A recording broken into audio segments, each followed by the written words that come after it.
Hey, welcome to Guitar Knobs, the guitars, gear, noise, and nonsense podcast, hosted today by these knobs. Tony Dudzik, Pick Guardian. Jared Brandon Wound Pickups. Hey, this is me, Todd Novak. We are super happy that you are listening to us. We're happy that we're listening to us, too, because this is fun. This is the Guitar Knobs podcast. Welcome, one and all. If you've been listening for a long time, we welcome you back. If this is your first time listening, we welcome you aboard. Now. Aboard, yes. Tony, what do we do on this podcast? Well, we like to talk to Jared mostly That's right. when he's here. Right. But We've been busy. aside from that, he's a good boy. Yeah. He's Thank you. We like to talk to, we talk about gear. Yep. We like to talk about, unto the people that build this gear. Yes. Boutique And builders. Boutique builders of gear. guitars and amps and pedals and my. pickups and pickguards and the occasional 101. Superstar. superstar. And a 101 And stuff. the 101 And the stuff. 101 stuff. You know how to do things. Yep. That's right. So that's what we do. Yep. And we have somebody on the line, very special, a returning very specialite. Who are you? Wooly! Wooly from Champion Leccy.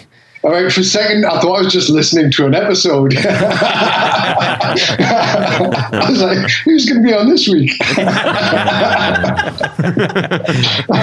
You are. You are.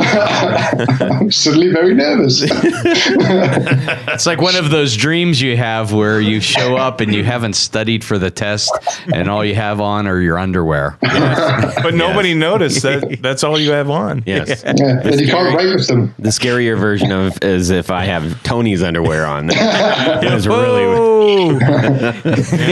okay. Boy, oh boy, are we gonna have fun tonight? We had Wooly on a long time ago, several times ago, and it's a while back. Man, people responded so well to you. We were just like, well, okay, well, we got to do this again. So here you are.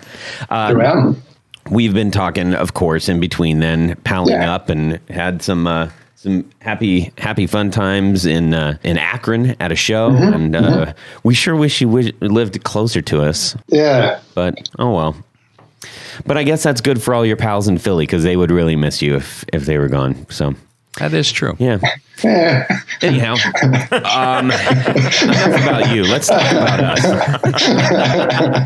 Guys, we have, like I said, we've got a fantastic show. We're going to find out all about what Champion Leccy has been doing since we interviewed him the first time. We need to say a big fat thank you to Rode Microphones out of Australia. Good day. They're good pals to us, and they've provided us with the Rodecaster Pro, awesome recording machine. Oh, yeah. For our podcast. Oh, yes, We I love it. this thing, and the Procaster mics, which we've been broadcasting our silky voices for. Several years now. Smooth Jazz. That's right.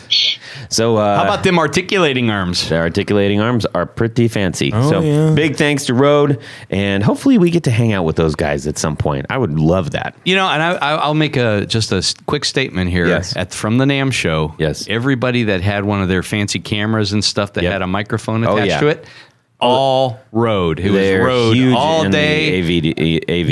Yes, they are. Yes. So Road was the best. extra hats off to Rode. Yes, sir. Yep. We also have, I've got a little letter to read. How big is this letter? It's a little one. This little It's a little one. It showed up on Instagram. Wow. So I just wanted to share it. It says, hey, Knobs, awesome podcast. I started building pedals about a year ago and found your show soon after. Thanks so much for doing it. You and the interviews you do never fail to inspire me to stay up till the wee hours soldering away on my next project. I also have a suggestion, too. There's a UK company called Boo Instruments who I'd love to hear interviewed on the podcast, if at all possible. Well, we'll look into that. Yeah. That was from Jim Lad Lookalike. Oh, I thought that was from Wooly. No. No. That was, he's over in the UK, I believe, in Bristol, if I'm not mistaken. And, Can I just say, yes. excellent pronunciation of the word solder there. See, I said that. They said it first. There it is. Yeah, we love letters like that. So thank you, Jim Lad lookalike, for that. And Over on Instagram. especially good on an aluminium chassis. Yes, That's right. no, they're wrong on that one. That's right. Let's see here. Okay, we've got a 4 on the floor to share from one of our lovely patrons, Jonathan Dudzik. He's been supporting us for a long time. Yes. We've had a lot of great exchanges with him, and he's a great dude making his stuff work out there. I recognize his name from my favorite segment of the show. Oh, yeah, indeed. Would you rather? That's right. Yeah. Okay, here we go. He says, okay, this is hard. First is the Exotic Effects EP Boost. I have one. Tony has one. I mean, that if goes you don't without have saying. one, you need to get one. Yeah, they're really You good. need your head examined if Yes. you don't have one. He says, I love how it pushes the amp and fatness, not only the amp, but other pedals. It's been a mainstay. Excellent. Second is a fuzz. Earthquaker Devices Black Ash, which is a tone bender style fuzz. I love a lot of fuzz pedals. I have 4 to 5 on my board, but my main fuzz is the Black Ash. It has a thick mid-range, but still enough top end to not sound woolly. Sorry, Wooly. Sorry, Willie. And still cut through the mix. It goes from 70s fat overdrive all the way to gritty fat doom style fuzz. The third is the Earthquaker Devices Dispatch Master Delay and Reverb. I'm a huge Echo Reverb delay fan, and if I set it right, it's warm, but it cuts through. Great for darker amps. That's And an you'd probably put the interesting- fuzz before that. Yeah. That pedal, I would say, right? Or after. Yeah, I would. Yeah. Yeah. Drive it a little. Fourth is the Electro Foods Unlimited pedals. Hey, we just had them on. Yeah. The Nepenthes. Nepenthes. Thanks, Willie. I know, they're your buddies. The I've got one. Nepenthes. It's an awesome op-amp distortion. I use it for thick blues and doom. Who knew?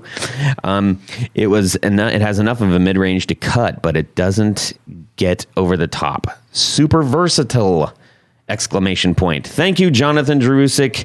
Check him out on his YouTube channel named Jonathan Dudzik. He does guitar stuff too. Cool. So with that, blues and doom, would that be bloom? Bloom.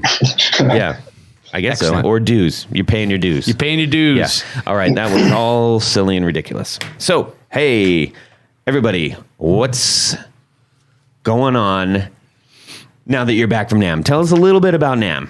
What in blazes are you talking about? Okay, I know what you're thinking. Man, NAMM was like forever ago, man. Yeah, I know. But here's the thing. We recorded a lot of people in a short amount of time, and I've been slammed, backlogged with things. So I know this is coming out a little bit late. Please forgive me. Hope you enjoy it. We're going to let Tony and Jared tell you about their experience at NAMM. I'm pretty sure this is the last time. Until next NAMM. So we'll make this what's been going on in your week. At NAMM. For you guys. Tony, go ahead. Yeah. So what's been going on at NAMM? So Jared and I just spent about almost the last week in Nashville at the Summer NAMM show. Jared had a fantastic booth. Thank you. That was really outstanding. It man. looked I mean, great. I only saw the pictures, but I was really, really impressed. It was very good.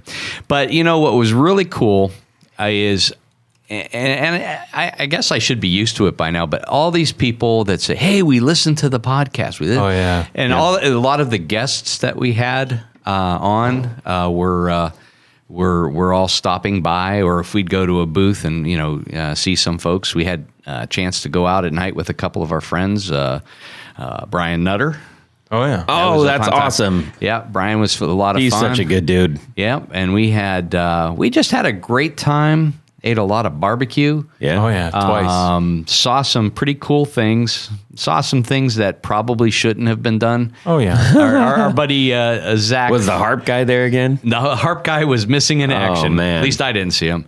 But Zach from Mythos Pedals was at our booth. He Right. had a little pedal board and He was a helping us. lamb. Yeah. And as he would say, just because you can do something Yep. doesn't mean you should. Yep. I fully agree with that. So that's how I'm going to live my life, using those words of wisdom. Good. All right. A particular highlight, Tony? Trying to think. I mean, there were some really cool things. I stopped by the Gretsch booth, and Fred and his wife Dinah were signing photographs and things. And I mean, I'd met Fred Gretsch before, but it was really cool. And he's really pushed. I think what's really cool is I've noticed over the last couple of years, he's really been featuring his wife, who I think is pretty involved with a company now. You know, I think it's great that we have more women involved in companies like that, and even smaller companies and builders and things like that. Yeah. So I think it's a step in the right direction. Good. Excellent. Well said. Wooly, how about you? Well, I wasn't at NAMM. No. I did see something that did kind of make me go, oh, should they have bothered with that? Which was, I don't know who it was, but they put like several pickups on one bobbin, and you just span the pickups round, and I was kind of going, oh, let's see. There were two versions of that. So one of them was on like a turntable, and I think they had 4 pickups on it, and then there was another one that was like a cylinder that had 3 pickups. Yeah. Yeah. That was all over Again, Instagram constantly. Just because you can do something doesn't mean you should. But but everybody commented about it. Well, it's cool because I mean, even at our booth, we had a display board of the screen top pickups. Yes, and a lot of people really dug those. I mean, they were talking about it and got a lot of information. So that's that. Just FYI, the screen tops are a project that Jared and I are working on, and website up soon. Yes, website up soon. Hopefully, Very soon. And they're just it's kind of a cool look. We've had a couple of guitar companies were interested in and maybe using them in some I got of their one models. in my guitar. They drew people into the booth. They're very catchy. And I think what happens at a lot of the trade shows is people are looking for something new or different or whatever.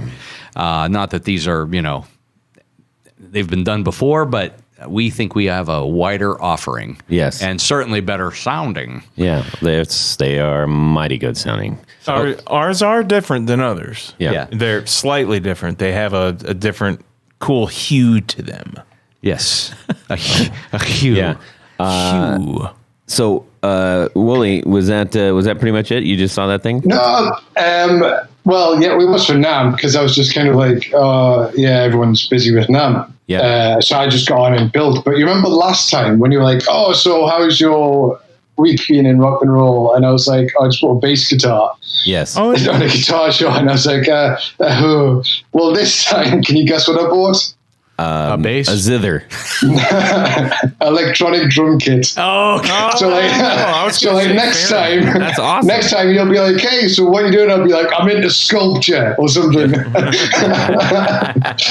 But yeah, I actually, when I was a kid, I started on drums when I was about 11 or so, and then I moved on to guitar about 14. In my first proper band, which was in the UK, I was playing drums.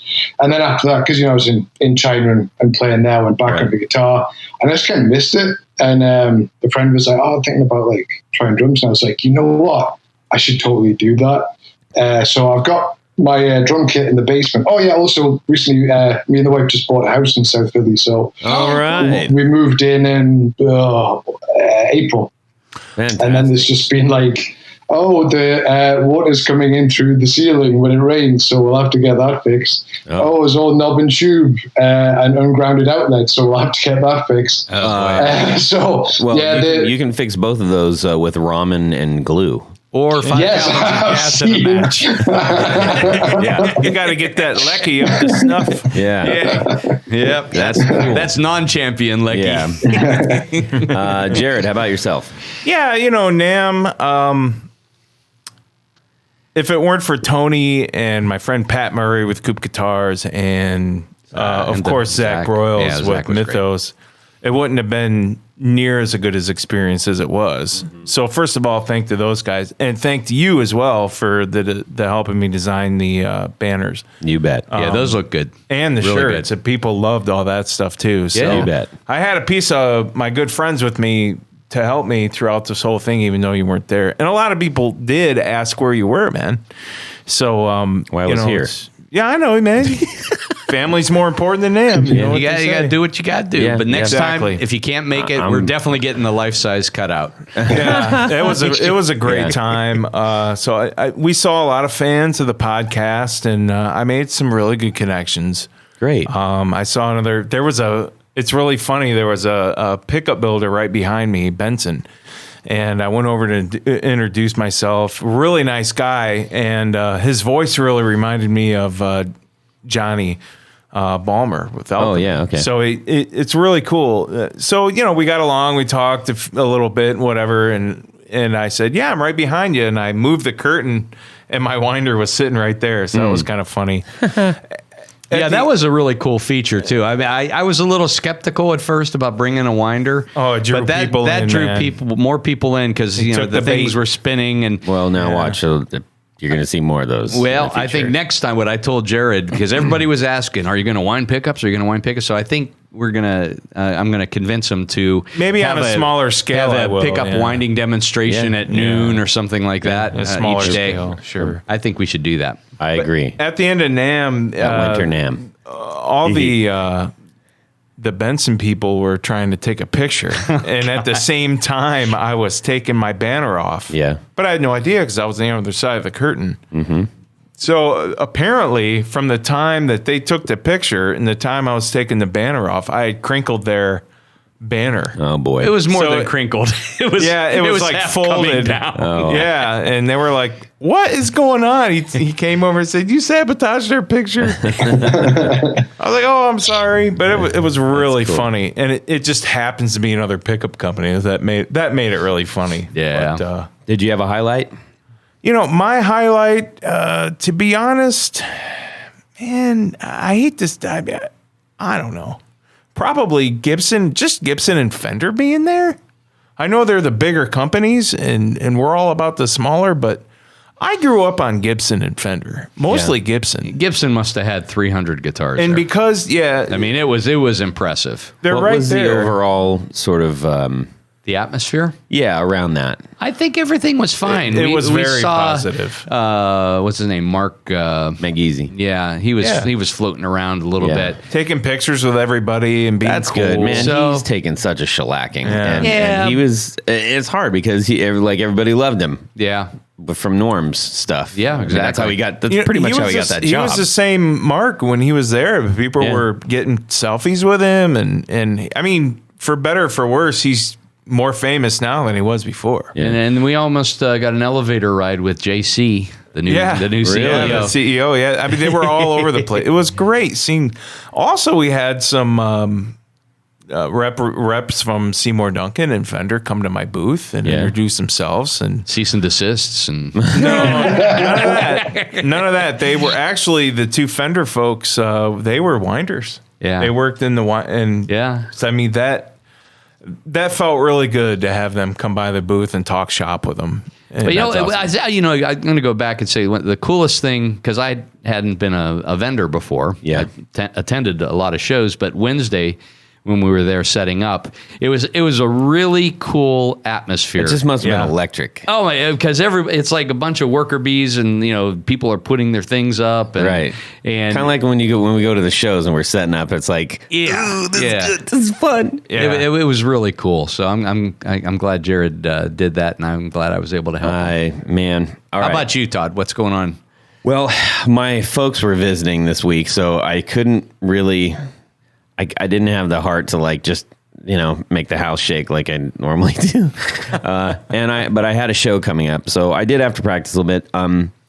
When we had the show, so it was sweltering in Ohio over the past weekend. Yeah, we missed it. It was cooler down south than it was up here. It was actually cooler. We went down to Nashville to cool down, baby. Not to say that it was cold by any stretch.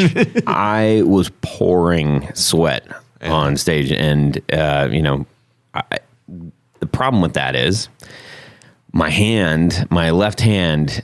It was like if you took a running start and you're like running down the basketball court and you got a little bit of sweat on you, and then you try to make it like a slip and slide, and you go,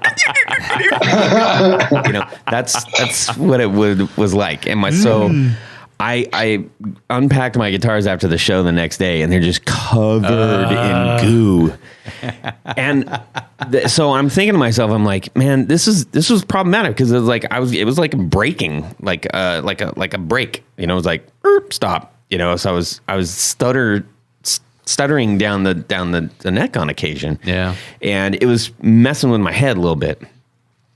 So instantly I got back and I thought, I wonder if I need to do this. So my Telecaster, I took down the finish to where it's more of a satin. I didn't take it down to the wood or anything. I took it down to satin. It's just slick, right? I mean, even when it gets wet. With the guitars that I have right now, they're lacquered necks. They're painted lacquered necks. And so I'm sitting there going, do I need to take these down? Just so that they have maximum playability. So I'm trying to figure out, and I kept wiping them down and everything, and it just, that might have made it worse. I'm not really sure. There's nothing wrong with, there's a lot of guitar companies that actually do. They keep the headstock and everything gloss and close to the body, but that whole playing area, satin.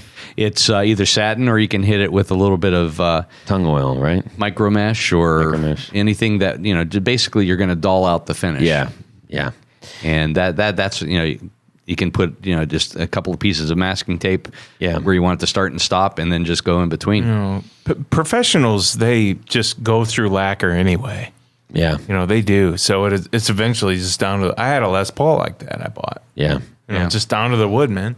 Well, I'm considering that. Well, just have Chase do it. Yeah. Well, I have some trade or with Sean. him, so yeah. Yeah. Both of them. Sean does that on some of his guitars too. Yep.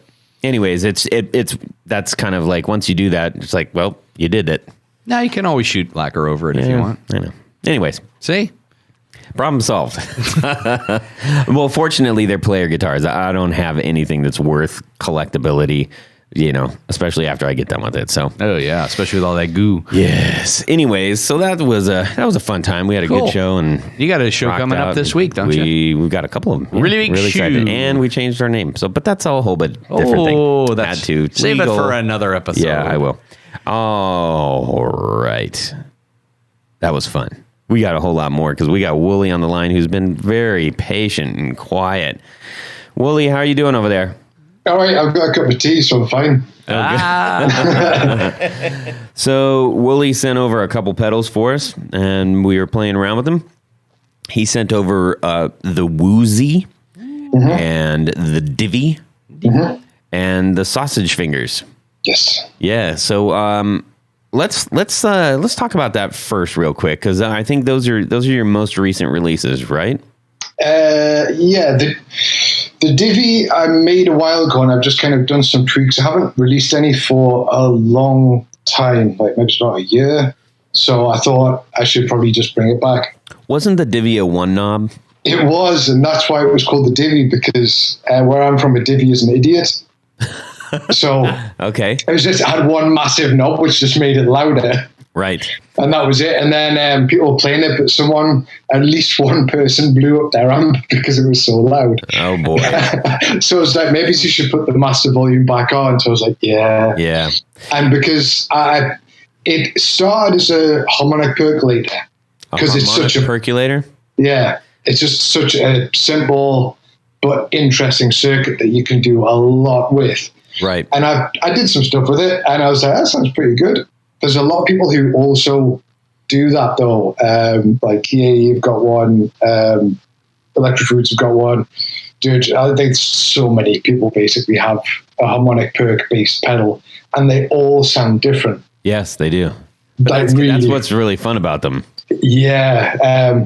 But I was probably about a year ago, I was doing fuzzes and stuff like I'd always set out to do. And I kind of realized like doing another fuzz is kind of like just being like, it doesn't matter how good it is. You're kind of just in a room with loads of the people who are going, hey, I made a fuzz. Hey. And it's just like, there's so many fuzzes out there. And like the one that I did, which was the Get, the Bloody Get was the expanded version. When people buy it, they were like, this is amazing. Like it's replaced my fill in the blank, like whatever pedal they were using before. But it's more difficult to sell that because so many people are doing fuzz pedals. So I just kind of I dropped off with that, and I dropped off with the Divi. But recently, everything takes time. I found that the Divi sounds really good on bass. So I've had a bit of pressure from people around me saying, you've got to start making them again. So I decided to start making them again. Plus, it's a nice cheap pedal that, people can try out. And if they don't like it, they can sell on, as people do. Right on. Yeah. So that's the Divi. It goes from like a crunch, which is because I put some of the bits in through to like the kind of octave fuzz that you would normally get from a harmonic percolator. Awesome. Mm. And that one you did a little bit different. That's the acid etch one. Yeah. So I still did the artwork, but I've when I sent you those ones like 2 years ago, and they were all hand painted. That was great, and that's what I was going to do originally. But you can only hand paint stuff and go and spray it in the summer, because you've got to go outside or get some kind of cover where you've got enough ventilation to clear coat these things. And the problem is that if you're using sprays when it's past, in Philly, it's probably past November through to about March, it's too cold and the clear coat doesn't go on properly. And it just messes everything up. And if you've already taken a couple of hours to paint the pedal, it's a bit of a sad event in one's life that you don't really want to go over and over. So why is this happening to me? I just basically started doing the artwork and sending it down to my guy, Worthy's acid etching in Texas, and he's been doing them for me.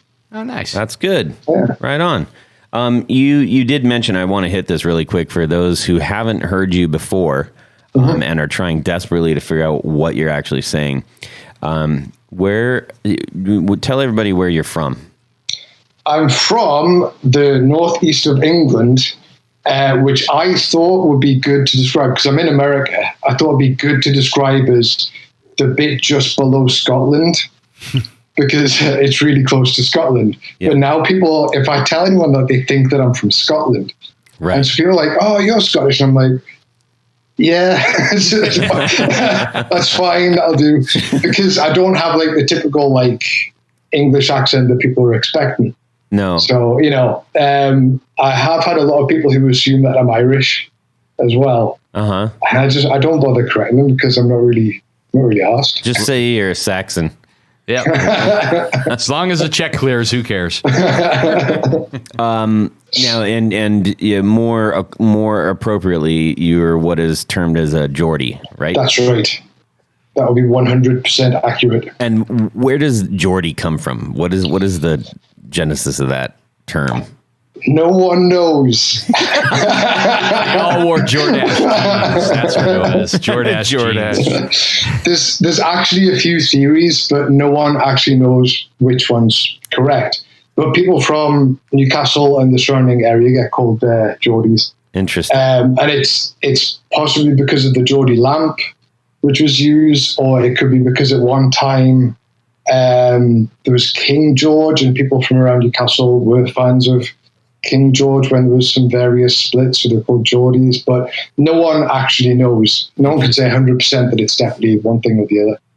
Well, hopefully, I know that we have a lot of smart listeners, and we have a lot of people who are really interested in gear and knowledge and all the little details of things. Mm-hmm. And I would encourage you to go to YouTube and look up Geordie language. It is so much fun, and they will run through all the slang terms and what they mean, and it's really fun. I'm not making fun of Geordies. I'm literally honest. It's a good time. It's a good time. Grab some popcorn and listen to the Geordies talk. It's great. Did I tell you about the story that my grandpa told me about when he was in the war? No. Because so obviously he's from the area and had the same kind of accent, used different words. And he was saying that there was this Geordie regiment that were parachuting down, and they came down and they were a little bit off where they should have been. And they were started get together, and they were coming out of the woods, and they saw some of the they knew they were English troops, and he shouted out, "How fellas, do you know where I'm is?" And luckily, those English people were from the north. Otherwise, they would have got shot for being German. they're clearly imposters. That's funny. Oh boy, that's fun stuff. So when you're referencing some of your past, and let's also talk about where you got Champion Leccy from, because I know that there's probably a few people that don't know what that means. So why don't you explain what that means? So Champion is just like an exclamation, like great, or that sounds good to me. Right. I think if I'm sitting here looking at my teeth, so I can think about. So yeah, if I finish this and the wife shouts up like, well, she's got an American accent, but I can't do that. Do you want another cup of tea? I'd be like, aye, Champion, cheers, Petal. Right. So Champion would be the bit of that sentence, which is, that sounds good to me, or great. And Leccy is, slang for like electric. Right. So it's like great electric. Perfect. So it would be, a Champion would be our awesome. Yes. Yeah, exactly. Yeah. Sadly, we won't have captions on the show. In the video portion. Yes. Or any kind of sign language or anything like that. So if you have questions, just send us an email. Yeah, you know when there's like a podcast and they're talking to someone who's like from, say, Korea or something, and you hear them like, oh, no, and then like it cuts off, and then someone just speaks over them. Right. Are you going to do that with me? It's like, yeah. Right, well, what it is, and then someone's just going to come in. Yeah, my voice is going to duck. We can add just another track, and it'll be, we could just blend it in. That would actually be really funny. Anyways, okay, so we've got a little bit of, hopefully that suffices everybody that is wondering like what is going on with this chap here. I don't know. Do you know who Scott's Bass Lessons is? Have you ever heard of that guy? Scott's Bass Lessons. I thought you said space lessons. I was like, I don't, but it sounds great. No, I don't think so. Interesting. Okay. For those of you who are bass players, or even if you want to tinker around with bass and just learn a little bit about it, sorry, he has arguably the best, teaching, guitar teaching methodology on YouTube. It is so engaging, and I don't play bass, but I've listened and I've watched so many of his episodes. He's a great teacher. It's really easy to understand. He approaches it from hey, anybody coming in at any point in time should kind of be able to pick up what I'm doing. And I think he might be from around that same area. And I'm not generalizing, because I'm pretty, I can kind of, I do a fair job of picking out who's from where, but, he actually when I'm talking to you, it always sounds like him. So anyways, go check out Scott's Bass Lessons and learn some bass, everybody. I've actually got a little bit of half-baked trivia / which also relates to NAMM. But because Boss released the SY1, which would have been a NAMM, I'm sure. The little synthy pedal. Yes. Right. So yeah, because I'm totally going to get one because they just look incredible. Anyway, like you see the video of the kid doing the demos and stuff. His name, I do believe, I probably got this wrong, and I really do apologize. I think it's Tom McLaughlin. McLaughlin. Yeah, which is an amazing name. But he was, in 1991, he was this young kid who was in some Steve Vai video. It was something where he was like playing guitar with Steve Vai. No, it doesn't ring a bell. No. Okay. No bells are ringing. People watch Steve Vai in Steve Vai videos, though. Yeah. Anyway, there's all these vaguely related things that are going on. I'm really trying to express them in some kind of concise manner. But he's from Newcastle, and because in 91 I would have been like 11. Yeah. And one of my friend's friends knew him, and I went round to his house, and it was just like, oh, this kid like played with Steve Vai, and I was like, oh, I bet he's going to be, a bit like up himself. And he was really nice, and I felt so bad for thinking bad of him. Anyway, he just did the Boss SY1 demo video thing to showcase it. Well, now we all have to go watch it. So yeah, I hope you appreciate that I tried there, because there was a NAMM reference, there was a guitar reference, and there was a local reference. So yeah, we do appreciate that. It wasn't very smooth. Let's dive. Let's get out of this as fast as possible. No, tell us. Thank you. More. Yeah. So you have no idea how much I'm sweating right now. Us too. Let's talk about the sausage fingers real quick. Okay. So sausage fingers was something that I'd had the idea for pretty much when I came over to America, which is about 3 years ago, because it's based on the Boss OC2. Okay. And I saw someone did like some fun stuff with it, and I was like, oh, you know what? Like it was like my third pedal was the Boss OC2 after like the Metal Zone and the Rat. And I loved it, and I was like, I would love to play with that. So I started messing around. And the Boss OC2, just for anybody that doesn't know, is an octave. Right. It's got 1 octave below and 2 octaves below. And because, everyone's doing like digital octaves and polyphonic stuff and everything sounds nice, I did the typical Champion Leccy thing, which is I took it in the other direction. So I basically made it track worse. So I made it all glitchy. I took out the second octave because it was kind of being a bit useless, but I put like a nice overdrive, pretty transparent kind of plain, just a gain boost at the front. Right. But because it's got that, the octave is just like going, where am I meant to be? And it's just going boom, boom, boom, and it sometimes just can't keep its place. And that's something that I like and I try and include in pedals. But I've seen people use them with like cutting the octave out and just using the overdrive. And it's like a pretty nice overdrive. It's all right. It's not what it's designed for, but after that, I'm trying to make it, all my pedals go from really nice and tasteful through to, I don't know what anyone would use this for. Instead of, because the first 2 pedals I sent you were just like right towards the end of like, I see why some people might like this, but it's not for me. Right. And then I've got stuff in between. The Bloody Get. No. It was the Fat Get and the Evil Twin, both of which were oscillating things. Yes.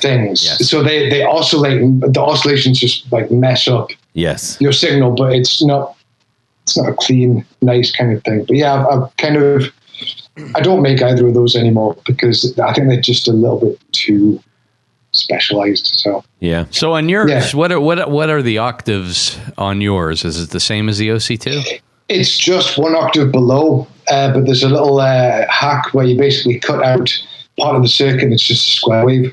Oh, okay. Interesting. And then one of the knobs is where that gates. So it either like you're just playing and there's nothing there, or you can get it so it's kind of like gating funny.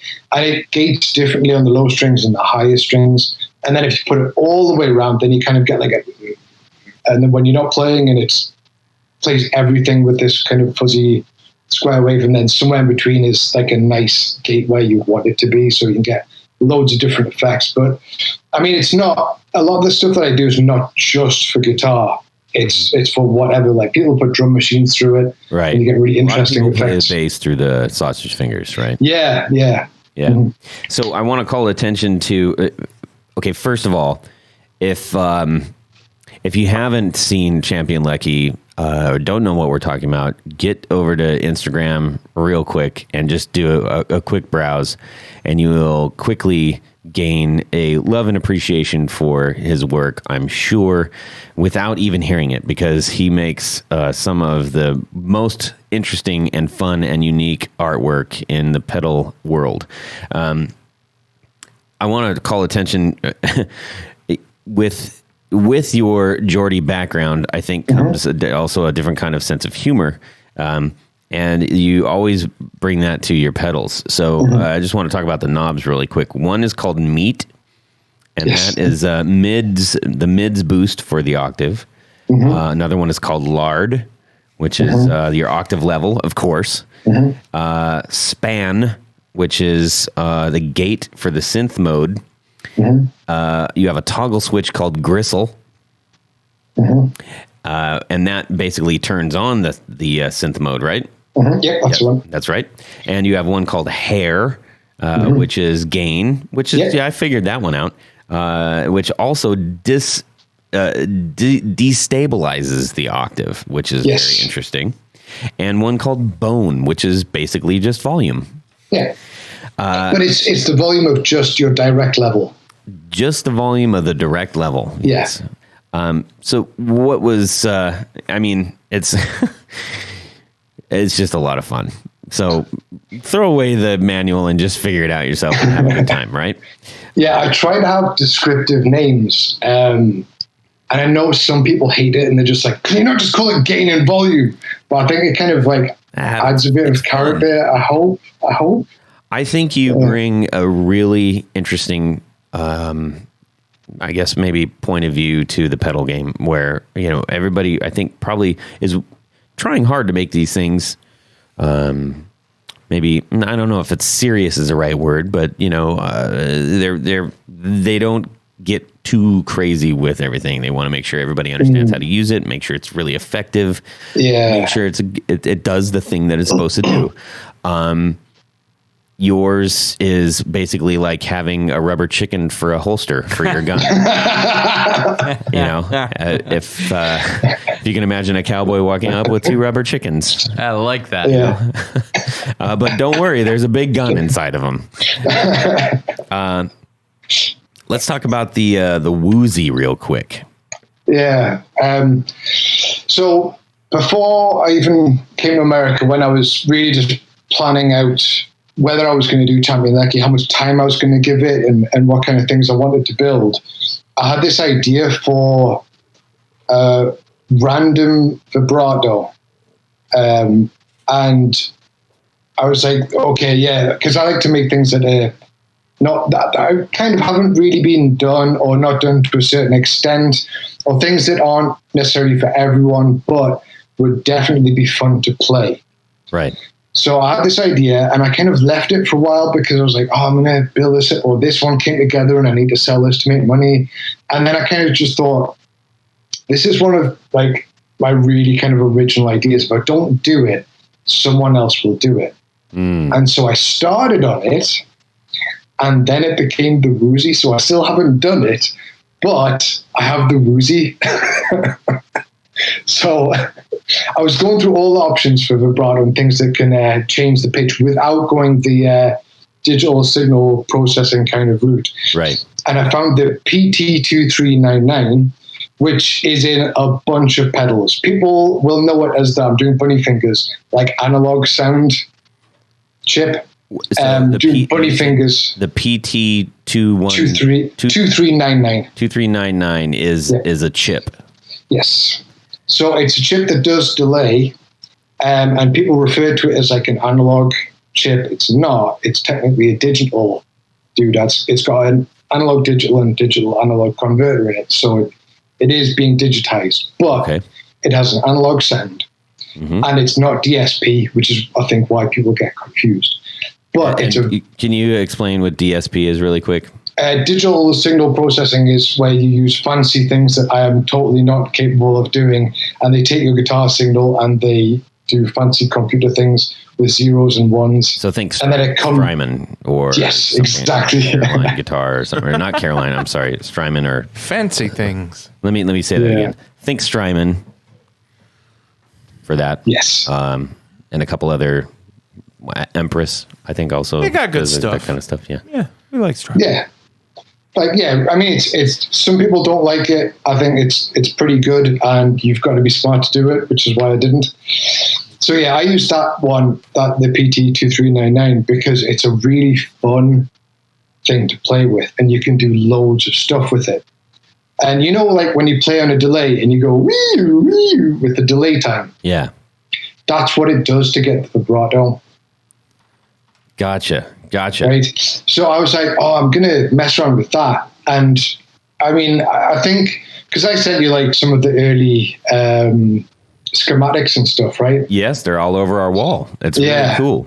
because I remember posting a picture, because there's like a lot of research goes into these things, and you look at every single design, because choruses are based off these as well, and then you've got delays and just everything around it. And I think research is a word. I don't I don't know if it applies to the drawings that we have. So I built one off of this drawing. That's why it wouldn't work. Yeah. Ours looks like when the waitress comes and picks up the children's menus off of Yeah. So I think I sent you like version 1, which has 0 science in it, and it was just ordained by the gods. Those always sound the best. Yeah. So on this, you have another batch of colorful knob names. So we've got the Hangover, which is a warped tape echo time. Yeah. So that's a time for your warped tape. You have the well, this one's kind of boring. Shame on you. This is the LFO waveform, which changes the modulation waveform. Form. Sorry, I stutter a little bit. You have the sway, which is the modulation depth. Mm-hmm. You have the tide, which is the modulation speed. Mm-hmm. You have the dregs, which is the filter switch. What does a filter switch do? Okay, so the 3 white knobs are the LFO, right? Yes. And the 2 red knobs are for delay. Now, when you turn the Hangover like all the way around, it's basically that's Sean Connery again. It's basically pushing the chip to go into like delay times that it can't do. So it's like just tearing like your guitar signal apart, and it goes like and makes horrible sounds like that. Very sorry. And that switch basically filters everything out from like 7 kilohertz and above, which is if you want to play it, because you can get some really bright chorusy sounds out, just flick it down, it's a bit more warm. But also it gets rid of some of those if it's like a bit too much. Because when I was playing, I was like, this is great because it goes from like really, really subtle chorus through to like crazy tape delay, but those like screechy sounds might be a bit too much. So I was like, I'll just put this in just to tame it a little bit. Basically, Moneypenny, you're tearing my LFO apart. Anyway. Tony got a big kick out of that. Anyways. Okay, so then we have the Love, which is volume. We've got Cheer, which is modulated signal blend. What does that do? So the Cheer is just basically how much modulation you want in there. So it's a blend between your clean and your totally modulated sounds. The thing is, when I did it, I didn't do so it goes totally clean, because when I was doing it, I just kind of thought, well, no one's going to turn the pedal on to not have any modulation there. I did. I tried. So there's always a tiny bit of that delay / modulation in there, right? But it's like really small, right. So it doesn't go like 200%. It goes like 95%. If you know. Right. Then you also have your backwash, which is the echo repeats / shimmer. Yes, and it's repeats / shimmer because when it's doing modulation, so when the Hangover is like basically off, it's just pulling your signal in a very small way, which changes the pitch. So there's no real big delay time. So when you crank the shimmer, those repeats just may go because it's not like bah, bah, bah, bah. Right. Because it's such a short time. Also, I found that pretty much on any waveform, if you turn the speed all the way up and then you turn the repeats, that shimmer all the way up, then it sounds really nice. And you get some really weird kind of sounds out of it. It's worth mentioning, too, that on your LFO waveform knob, you've got 8 different waveforms. I mean, this pedal can do a lot. Yeah. Maybe too much.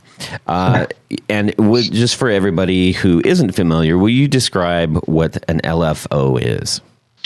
It's a low-frequency oscillator. So basically, with any modulation, when you've got, like, say, chorus, you're putting your clean signal and another signal together, and you get them where they're slightly off, and you get that sound from that. The LFO is the speed of it is very, very slow. So it's going like, which is where you get your chorusy sound from. Right. Or if it's vibrato, then you don't have your clean signal in there, so your signal's just going, Right. But it's an oscillator that is telling something else what to do at what rate. Gotcha. So sometimes if you've got a modulation pedal and you turn up like the speed and the rate is already way up or something, and you leave it there, you can hit a chord and it'll sound cool, and then it starts to go absolutely crazy to where you're like, I got to turn this thing off because it'll just sort of start to go into infinity. That's like when you get like full blown oscillation. Well, that would be on a delay though. Yes. Yeah.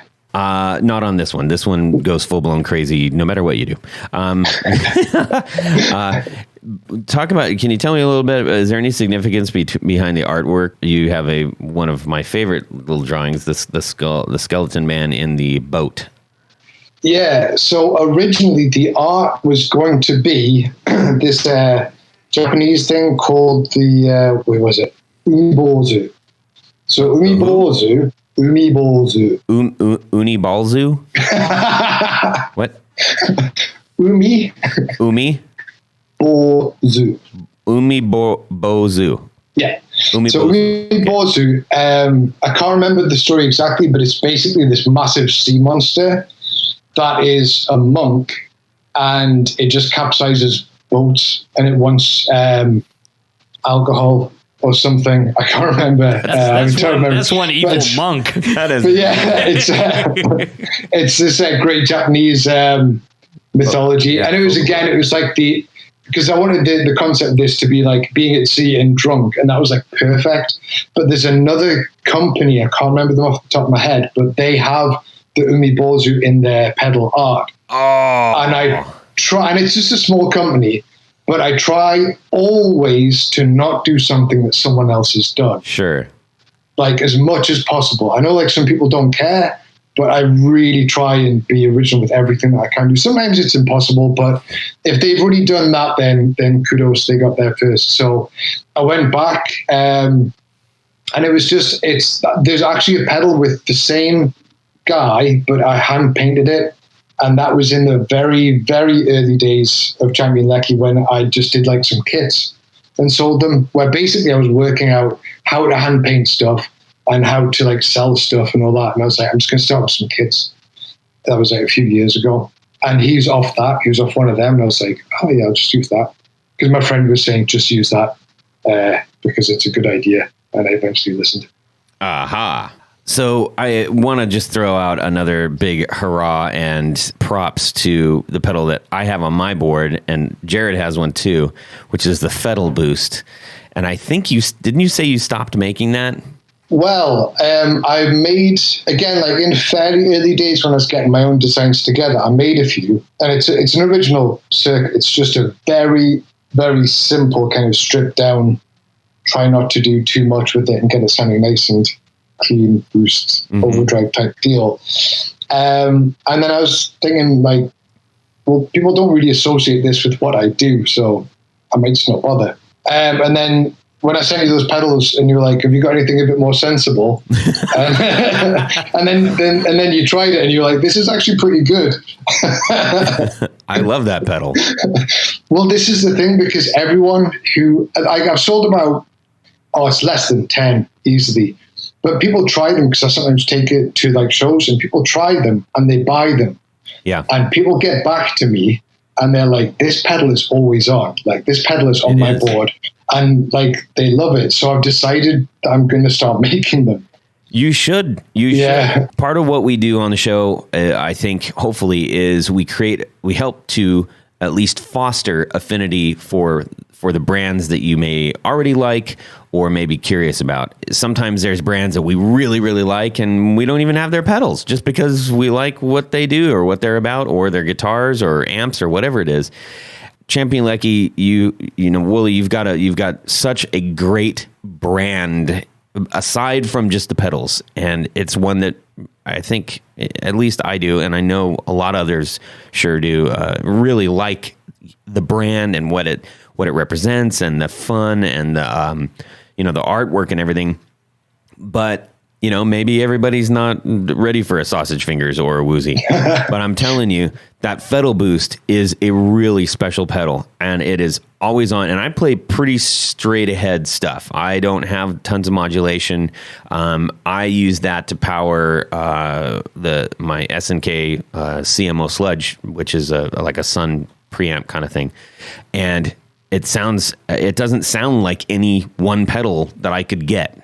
Those two combined. And I use the toggle on it too for different guitars. So I switch between a couple different guitars and I go between the switch that has the high pass and the low pass and everything. So when those come out, do us all a favor and just make sure that, let us know, get it on. If you can put it on the group, Yep. You guys have got to get one of these pedals. But you know what is even better that I've just remembered that I really should have written down to remind myself of? Xander, Yes. the other Brit, we were planning to do something together like last year. Oh, man. And then we kind of started getting stuff together, and then I forgot about it, which is entirely my fault because I was doing some artwork, and then things happened in Move House. And then I kind of went, oh, hey, sorry about that. And we're getting on with it now. Really? And it's my part of the pedal is actually a pedal boost. Oh my gosh. And we're only going to do a very small number. -1. But I will send you one. Brilliant. I love it. Thank you. We will put that, we'll give it the run through. I love Xander's stuff. We've had him on the show.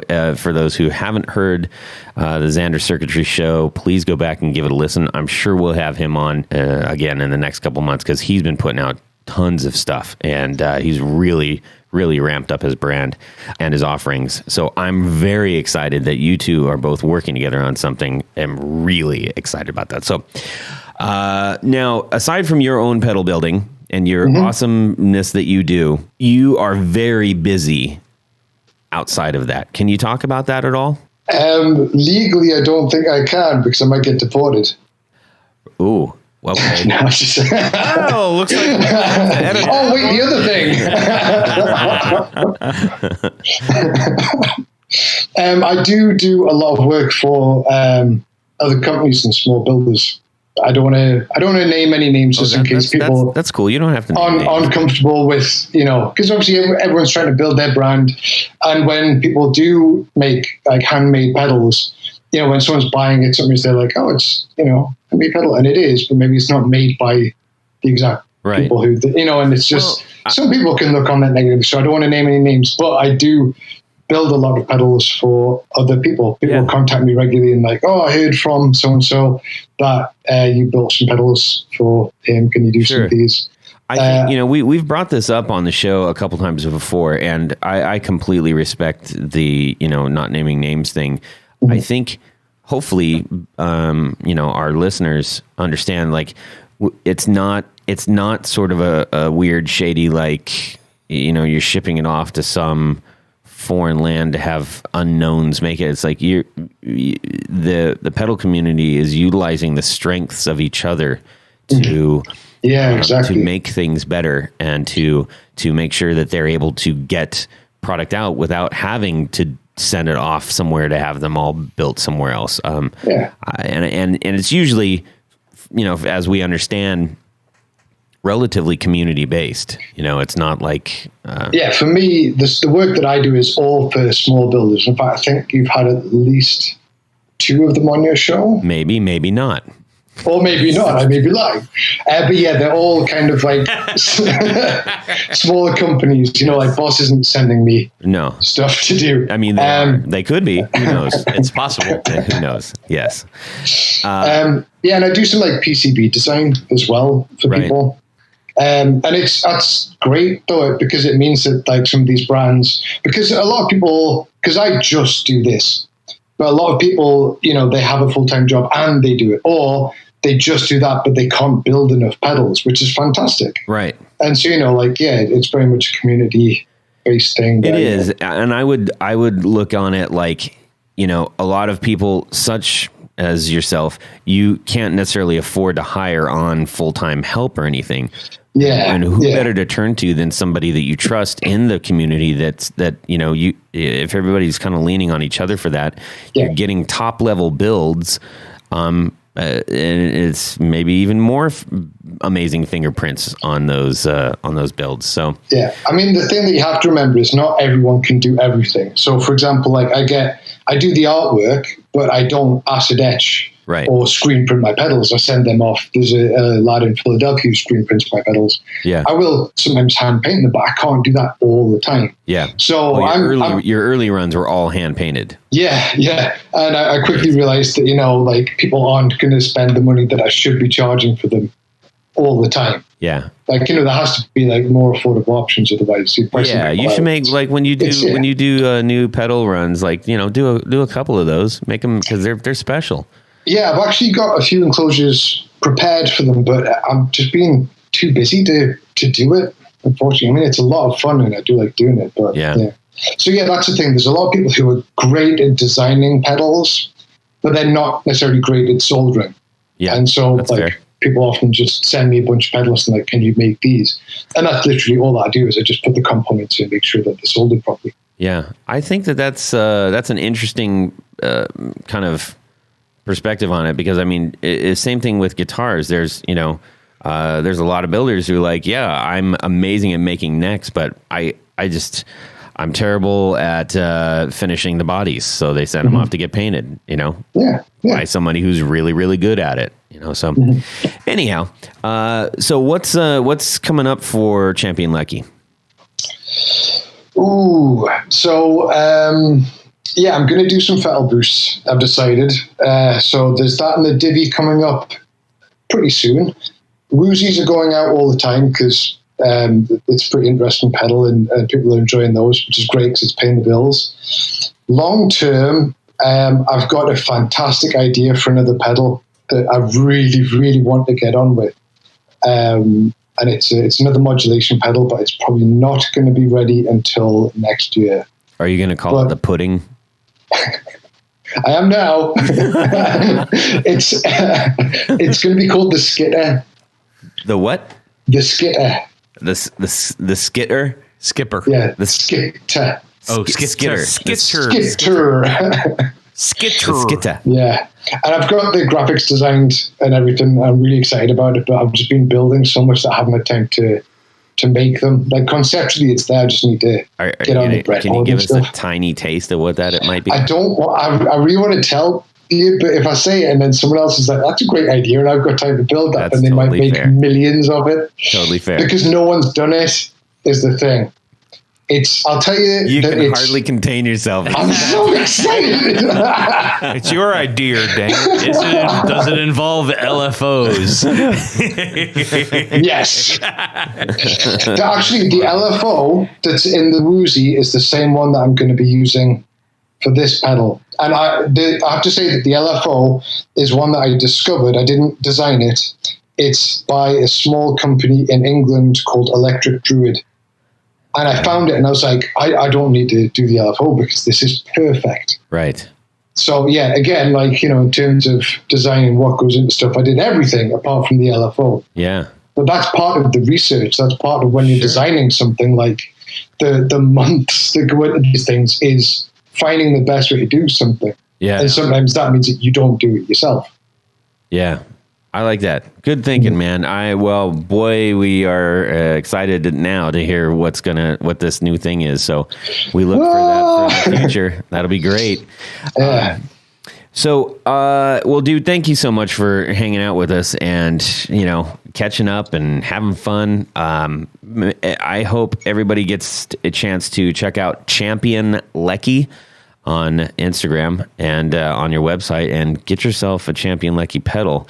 In the meantime, we've got something from Jared, but I want everybody to make sure they keep listening because we got a little something special after this. Ooh, that makes me even more excited. The cliffhanger. Yes. Hit us, big boy. But before that, ladies and gentlemen, it is time for Would You Rather?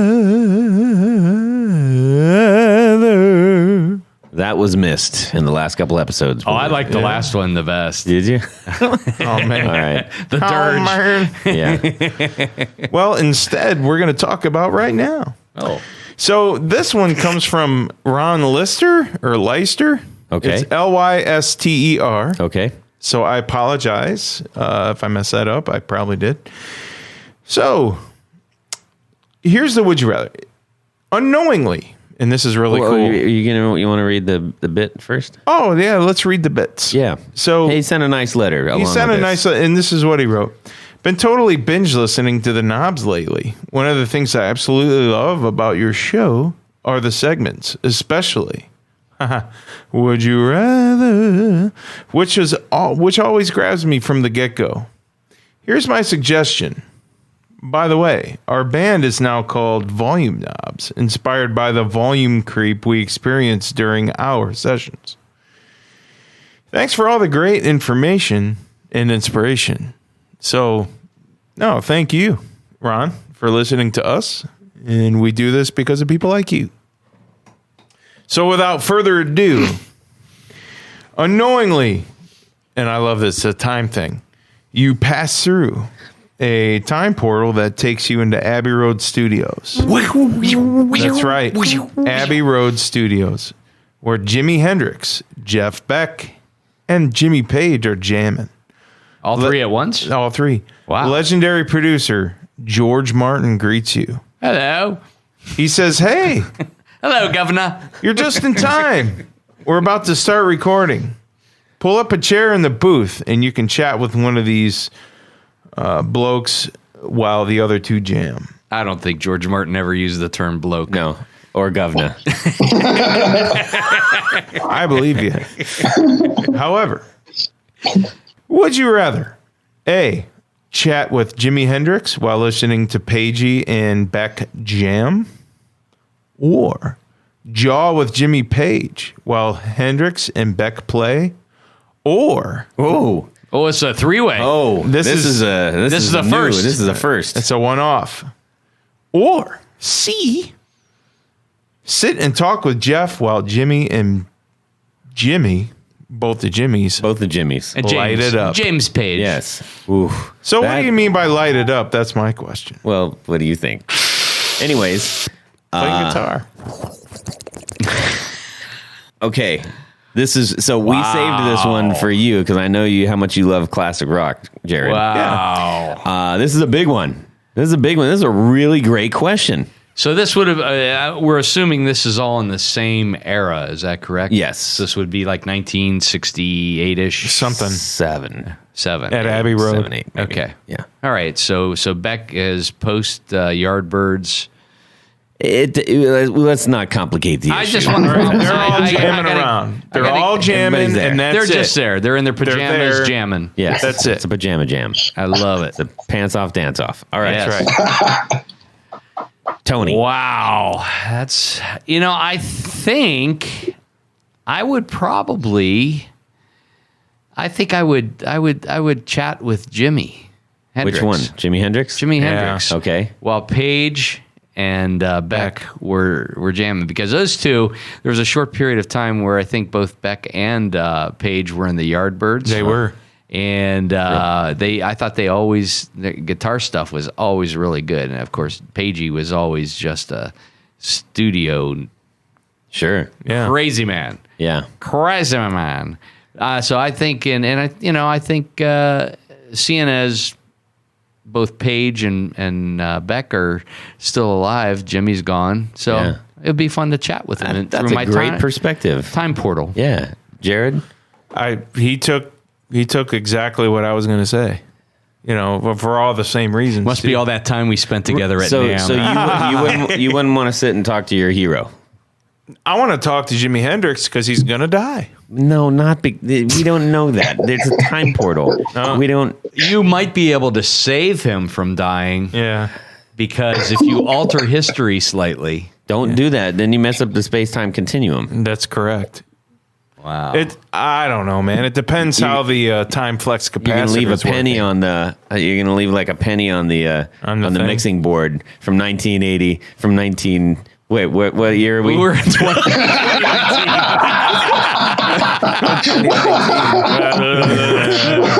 Todd just came back through the portal. I was lost. No, I have to be totally honest. In my opinion, I think Jimi Hendrix out of those three are probably the most. He's probably the most influential and one of the biggest pioneers. So I would definitely.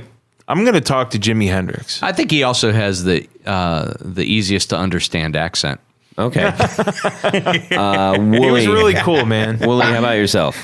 Sorry, I'm really trying to hold it together because as soon as you had pants up, done so. I could see the three of them stood there, like, you know, just chatting away with like pajama tops on, guitars covering their parts, but then like no trousers on, really casually having a chat. And then it went really chaotic, and there's all this time travel, and I was like, oh, maybe if we're gonna bend time and change the future, I could take one of my pedals and then. Well, I think it would. I think this is potential for new pedal art. Yes. Yeah, draw that, would you? Okay, what do you choose? So I would go for Hendrix. I would chat with Hendrix because here's a fun thing. Again, I'm not going to link this to NAMM, but I'm going to link it back home. He kind of got famous in the UK first, totally. right? Yeah. Yep. But do you know who it was who took him back? Took him back? Took him back to the UK, or took him to the UK because we're not in the UK. Chaz Chandler, Yes, and do you know where he's from? UK. He's from Newcastle. From Newcastle. And apparently Jimi Hendrix used to busk on Chillingham Road, which was like right where I lived. No kidding. Wow. So yeah, I would probably have some good banter with him about that. Wow. That's pretty cool. That's I really neat. didn't know about that. Yeah, That's very cool. Interesting. Okay, so you're going to chat with Jimmy. definitely. Okay. How about you, Todd? Man, see, this is the conundrum because of the three players, I favor Jimmy Page. Yeah. So on one hand, I want to be in the same room, kind of like anybody that watched It Might Get Loud. Mm-hmm. As soon as he picked up the guitar, like time stopped, even for Jack and the Edge in the room. You know, you could tell. So I would love that experience of going, wow, he's playing right now. On the other hand, I would also like to talk to him. That might be weird. I think anytime you end up trying to talk to people that, like, oh man, I'd really love to have a conversation with them. Do you ruin it? So I'm going to go with, and there's no disrespect to Jeff Beck, which hasn't seen a lot of love here. No, I'm going to sit with Jimmy too, because I think he would have been a great conversationalist and just chilling and just talking. And he probably would have been, looking on in admiration at these two dudes as well. And then I would get to watch Jimmy Page do his thing, and that would be amazing. Well, here, true story. I actually did this, and I took with me a Led Zeppelin box set, and I gave it to Jimmy Page. What? This really happened. What are you talking about?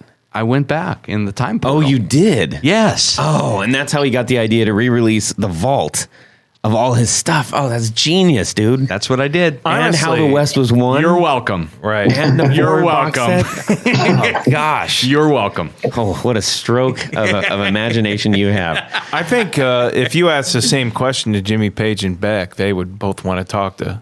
I mean, I think they would choose Hendrix over, each other. Yeah. Maybe. Yeah, who knows? I don't know. Pagey might want to talk to himself. Probably That's did. true. I don't want to talk to any of them. I got work to do. All right. Well, that was a really fun one. Thanks for sending that in. Great. If you out there have a would you rather you'd like to send us, we would love to read it on the air, to say it, to do this thing that we do.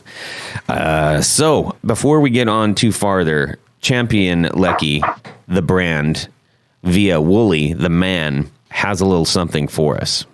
Yeah, so what we're going to do is I'm going to keep one Ruzy aside for whoever can color in the most bestest.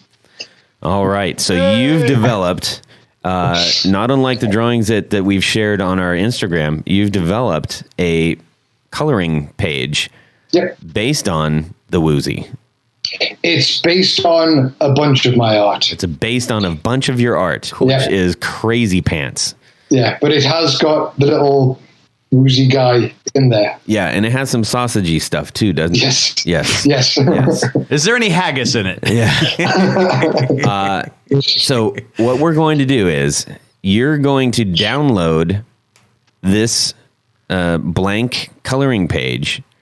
We will have when we post this episode. You'll be hearing it right now. So if you go to our website, there will be a promo at the bottom. You can click on that promo, and it will send you off to download this, and it'll be like a PDF. And you got to print it off. You got to color it. You got to take a picture of it, and then you need to post that on Instagram.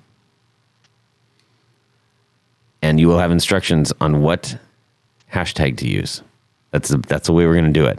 Excellent idea. It doesn't sound complicated at all. No, you just download the piece of paper, color it, take a picture of it, and Is there a specific medium that you have to use, or you? You could use meat if you want. Oh, meat, sausages. Yeah, be creative, and you will win yourself a Woozy. That's excellent. With a nice little card, handwritten from Wooly. I've seen it. It's very nice. Champion contest. So, don't worry. This won't be the only way that this will be on our Instagram. It'll be on Champion Leccy's Instagram. You will know how to do this. I promise it will not be complicated. You will have fun, and you will win a pedal. Yes. If your art is selected as best in show. Well, it's going to be selected at random. Oh, just it's like at your random. name. Your entry is your art. Oh. Yes, we're not going to judge on whose is best. Why not? Because this isn't grade school. We're adults, and we don't need to be judged any more than we have in our entire life. Yeah, I think it should be scrutinized and judged harshly. Yes. It can be, but your entry is going to be just... Wait, I got it. We can have it judged at an elementary school by an elementary student. We can have an elementary school art teacher judged. Got a better one. Let's go through that time portal and let Jimmy, James, and Jeff judge. Yes. That's what we're going to do. A little bit of acid first, and then Okay, so that'll be a whole lot of fun when this comes out and you're listening to it. So hooray for you. You have the chance to do that now. So make sure you go to theguitarknobs.com. Yes. You'll see a promo at the bottom for this. Click. You can also go to Champion Leccy. Yep. And where can they get you? What's the website there, buddy? So it'll be championleccy.com. Wow. So Leccy is spelled Leccy. That's right. Champion Leccy. You can go to either one of those. And if you just can't figure it out and you're like, I really want to do this, you can direct message myself or Wooly on Instagram. Absolutely. Yeah. We want to help you. We want to enable this. We want someone Have to your kids win do it for Pete's sake. Yeah, that would be even better. Right? That'd be great. Or do it, just set, the other thing you can do is set an alarm for like 4:37 in the morning and have a box of crayons right there and just do it right then and then go back to sleep and see what happens. Use 3 crayons at the same time. Do that. All the things you can do. Wow. Barbecue sauce works well too. All right. Tony, Yes. hit us. With what? The patron stuff. list. Oh, the list. My favorite segment. This is my favorite segment. So, at this point in the show, we like to thank a special group of people. Who, Tony Baloney? These would be our executive producers. Oh, yeah. And they help bring this show possible. That's Make this show possible. They bring it possible. They bring it possible. Yeah. They bring all kinds of shoes. I'm speaking Geordie now. You're going to get shot. So, you might be sitting there saying, well, what's an executive producer and how can me, become one? That's right. It's very simple. Much like the contest that we just described, you can go over to patreon.com/theguitarknobs. Did you get that? Patreon.com/ patreon.com/the guitar knobs. You get there, and there'll be various levels that you can participate in as a patron on Patreon. But each level has its own perks. We'll call them perks this time. That's I right. sometimes call them prizes. We'll call them Buttons perks. and stuff. Barefoot buttons, picks and stickers and T-shirts and Stuff like that. And I'm going to butt in real quick. We've had a couple people that don't choose a tier, and they just say, I'm going to do this much. And Wow. we're so grateful for that. Anything. we appreciate it. Yeah, It keeps the lights on. We really do. And, well, the air conditioning really isn't running right now, but but that's okay. That's a different story. So at the executive producer level, in addition to all those great perks that you get, You get to Jared? you get to have your name read on. and that's what I'm going to do right now. That's right. So without further ado, without further irritation to Todd, without further notes coming towards me, Tom Barazin, Martin Cliff, John Daly, Sean S. Chris Kearney, Darren Gregory, Doug Christ, Michael Van Zant, Brad Partridge, my personally favorite carpenter, Corey Nigro. From Boston. He's wicked good. Ken Sayers, Jonathan Jerusik. JJ gave us his four Yes, on the sir. floor That's earlier. right. Thank you. Brian Robison, Michael Senchuk, Michael McVeigh, Rick Langlu, Stefan Lam, Johnny Knowles, Anthony Lathrop, John Englund, Tyler Bray, Tig Harmon, Chris Heidel, John Esterly, Tim Novak, and Doug Gann. Thank you, each and every one of you. Thank you. We appreciate it. And we fool around a little bit, but we really do thank It you. means a lot to us. We wouldn't do this if it didn't. That's right. So, Tony, where can people find you? Let's say you need a special pick guard or maybe some screen top pickups. Those will be coming soon. Yep. Go over to pickguardian.com. Eventually, you'll be able to go to screentop.pickups.com too. But we'll save that for another episode. Yes. And just, shoot me an email. Get a hold of me. Take a look at some of the things I've done. If you go over to Instagram, it's Pick Guardian and the number 1. Mm-hmm. Check it out. Jared? Well, if you are in need of some really cool pickups, just send me an email, jared@brandonwanpickups.com, brandonwanpickups.com. They sound awesome. I get asked about them every single show I do. Thank you very much. Willie, Yo, you still there? for all the stuff, it's just at Champion Leccy. So, I mean, apart from Twitter. But if you are looking for any of my pedals, I tend to do stuff in like batches nowadays. So if you're looking, you can't find stuff, just contact me and I'll let you know when a batch is coming. You often have to be quick. Perfect. And when possible, I would just suggest this. If you can buy directly from the builder as opposed to, other places, let's just say that, especially at discounted rates or used or whatever, try to support the builders if you can. You can send me a note, Todd@theguitarknobs.com. You can also direct message me on Instagram. We love your feedback. We appreciate your notes, and we are grateful that you are supporting us. So, all right, everybody. Wooly, thank you so much for hanging out with us, man. Thank you. It's always a pleasure. I love it. Yes, we'll do it again soon, I'm sure. Everyone else, have a great guitar week and subscribe! Yeah. Kinoko noko noko genki noko eringi maitake buna shimeji. It might actually be cheaper to box yourself up and ship yourself FedEx. Yes. Yeah. We'll let you go. We got to go get food because these guys are looking at me like I'm a hot dog. You're looking pretty good, Todd. You know how you do like the bits at the end where you like cut them and splice all the bits went wrong? Well, that's it for these knobs. Please visit our Patreon page at patreon.com/theguitarknobs. Visit our website at theguitarknobs.com for all of our past episodes, 4 on the Floor blog, and other good stuff. You can connect with us on social too at our Facebook page and share your gear and stories on our Facebook group. Also, be sure to check out our Instagram at Guitar Knobs. Catch you next time.